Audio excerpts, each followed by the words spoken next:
Friends, Sindhu Bhairavi என்ற எபிசோடில் என்ன நடக்கலாம் அப்படிங்கிறத பற்றி பார்க்கலாம். இன்றைக்கான எபிசோட் எமோஷனலான அதிரடியான எபிசோட் அப்படின்னே சொல்லலாம். அன்னபூர்ணிக்கிட்ட மகா வந்து சிவாவும் சிந்துவும் ஒன்று சேர்ந்துடக்கூடாது அப்படிங்கிற மாதிரி ரொம்ப ஆக்ரோஷமாக பேசுகிறாங்க.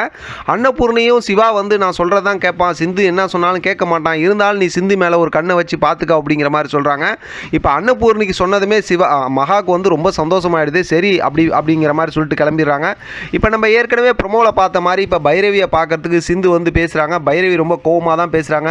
நீ சொன்ன பொய்யால் எல்லாத்தோட வாழ்க்கையும் வீணாக போச்சு. இப்போ நானும் இந்த மாதிரி வேறு வழி இல்லாமல் இப்போ ஆறுமுகத்து கூட சேர்ந்து வாழ வேண்டியது இருக்குது அப்படிங்கிற மாதிரி ரொம்ப கோபமாகவும் ஆக்ரோஷமாகவும் பேசுகிறாங்க. சிந்து இப்போ தான் அவங்களோட சூழ்நிலையை புரிஞ்சுக்கிறாங்க. இருந்தாலும் வந்து மன்னிப்புலாம் கேட்குறாங்க. இருந்தாலும் அவங்க பைரவி வந்து சிந்துக்கிட்ட நீ தங்கச்சி அப்படி இப்படின்னு சொல்லிட்டு என்கிட்டலாம் வந்துடாத, நான் வந்து ஆறுமுகத்தை டிவைஸ் பண்ணிவிட்டு என் வாழ்க்கையை நான் வாழ போகிறேன், அப்போ தான் ஆறுமுகத்தோட வாழ்க்கையும் நல்லாயிருக்கும் அப்படிங்கிற மாதிரி சொல்கிறாங்க. இதை கேட்டதுமே சிந்து இன்னும் அதிர்ச்சி ஆகிடுறாங்க. ஆறுமுகத்தை வந்து நீங்கள் டிவைஸ் பண்ண போறியா அப்படிங்கிற மாதிரிலாம் சொல்லிட்டு அந்த மாதிரிலாம் எதுவும் நடந்துடக்கூடாது, அவங்க சேர்ந்து வாழணும் அப்படிங்கிற மாதிரி சொல்லிட்டு இருக்காங்க. இப்போ சிந்துவை வந்து டார்ச்சர் பண்ணணும்னு சொல்லிட்டு அன்னபூர்ணி எல்லாம் பேசினதுக்கப்புறம் பார்த்தா மகா ஆரம்பிச்சிடுறாங்க. ஐசுவை தான் வந்து அதுக்கு ஆளாக வச்சுக்கிறாங்க. இப்போ சிந்துவோட ரூமில் லைட் எரியல, லைட்டை கட் பண்ணி விட்டுறாங்க. அன்னபூர்ணி தான் அப்படிங்கிற மாதிரி சொல்கிறாங்க. அடுத்து சிந்து போய் படுத்து தூங்க போகிறாப்பங்க. அவங்க லைட் இல்லாமல் அப்புறம் லைட்லாம் ஆன் பண்ணுறாங்க.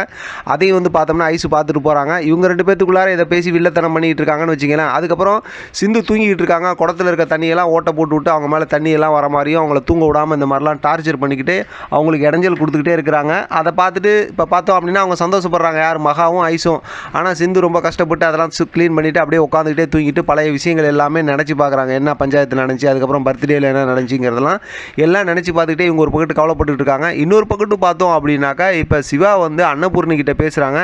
அதை பார்த்தா ப்ரொமோவில் நம்ம காட்டினது அதே தான். இப்போ அன்னபூர்ணிக்கிட்ட இப்போ சிவா கிட்ட பேசுனதுமே எல்லா உண்மையும் சொல்லிடுறாங்க. ஒரு கட்டத்தில் பார்த்தா என்னோட வாழ்க்கையை நீங்கள் வாழ விடல, இந்த மாதிரி பண்ணிட்டீங்களே பெரியமான்னு சொல்லும்போது இப்போ அன்னபூர்ணி சிவாவோட கையை பிடிச்சிக்கிட்டு நான் உன்ட்ட மன்னிப்பு கேட்டுக்கிறேன், இதை உனக்கு காலாக நினைக்கிறேன், என்னை மன்னிச்சிருப்பா, உன் வாழ்க்கையை நான் வாழ விடாமல் பண்ணது தப்பு தான்ப்பா அப்படிங்கிற மாதிரிலாம் மன்னிப்பு கேட்டு அப்படியே மயங்கி அப்படியே சிவா மேலே விழுவுறாங்க. பார்த்தா அதுக்கப்புறம் சிவா பதட்டமாகி எல்லாத்தையும் கூப்பிட்றாரு, ஓடுறாரு, ஓடியாடுறாரு, அது இதுன்னு சொல்லி எல்லாம் பார்க்குறாரு. கடைசியில் பார்த்தா அன்னபூர்ணி வந்து ஒன்றுமே பேச மாட்டேங்கிறாங்க. சிவா வந்து ரொம்ப பதட்டமாகவே இருக்கார். ஒரு கட்டத்தில் பார்த்தோம் அப்படின்னாக்கா அன்னபூர்ணி இறந்து போன மாதிரி காட்டுறாங்க.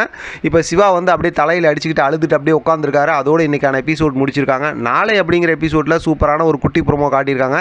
அந்த ப்ரோமோவும் ஏற்கனவே நம்ம பார்த்தது தான். சிந்து ரூமில் தூங்கிக்கிட்டு இருக்காங்க. சிவா போய் அவங்களுக்கு கொசு வலைலாம் கொடுக்குறாங்க. அதை பார்க்குற ஐசு போய் சொன்னதுக்கப்புறம் மகாவும் ஐசும் வந்து அந்த அப்போ சிந்துவை கூட்டிகிட்டு வந்து அன்னபூர்ணிக்கு முன்னாடி இந்த மாதிரிலாம் பெரிய டார்ச்சர் பண்ணி ரூமில் இருக்கிறத எடுத்துகிட்டு போயிட்டாங்கும் போது இப்போ அன்னபூர்ணி ரொம்ப கோவமாக ஏதாவது நீ செஞ்சினா உன்னை நான் வீட்டை விட்டு வெளியில் துரத்திடுவேன் அப்படிங்கிற மாதிரி சொல்லிட்டு போகிறாங்க. சிந்து வந்து இது சிவா தான் செஞ்சாருங்கிறத சொல்லாமல் அப்படியே அமைதியாக இருந்துகிட்டு இருக்காங்க. இந்த மாதிரி கதையை காட்டியிருக்காங்க.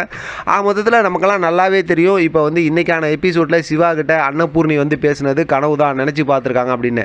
அதான் அதை நினச்சி பார்த்தது வந்து சிவாவா இல்லை சிந்துவா அப்படிங்கிறது நாளைக்கான எபிசோடில் தெரியும். எது எப்படியோ கதையை ரொம்ப இன்ட்ரெஸ்டிங்காக சூப்பராக கொண்டு போயிட்டு இருக்காங்க. தொடர்ந்து பேசலாம், ஆதரவு கொடுங்க. இதை பற்றின உங்களோட கருத்து கமெண்ட் பாக்ஸில் தெரியப்படுத்துங்க. தொடர்ந்து ஆதரவு கொடுங்க. தேங்க்யூ ஃப்ரெண்ட், தேங்க்ஸ் ஃபார் வாட்சிங்.